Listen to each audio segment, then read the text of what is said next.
Après plusieurs départements ministériels, c'est au tour de celui de l'enseignement technique et de la formation professionnelle de recevoir la visite du Premier ministre, chef du gouvernement. En prenant cette décision, Dr Bernard Goumou s'est donné pour objectif de s'imprégner du cadre et conditions de travail des membres de son gouvernement, mais aussi faire la revue de la lettre de mission en vue des contrats de performance. Monsieur le Premier ministre a bien voulu nous rendre visite. C'était dans l'optique de faire la revue de la feuille de route du ministère de l'enseignement technique et de la formation professionnelle.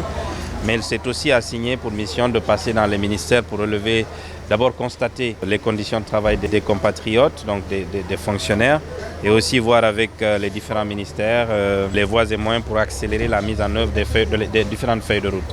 Pour l'enseignement technique, nous avons passé en revue les points essentiels de cette feuille de route et l'évaluation a été faite. Et Monsieur le Premier ministre semble plutôt satisfait.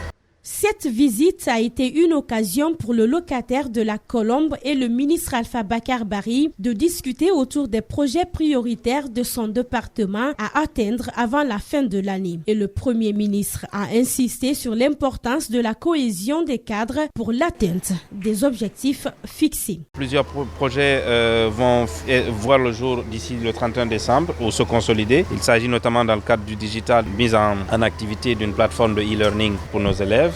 Ensuite, c'est la finalisation de la rénovation et l'extension des 15 écoles techniques et de formation professionnelle.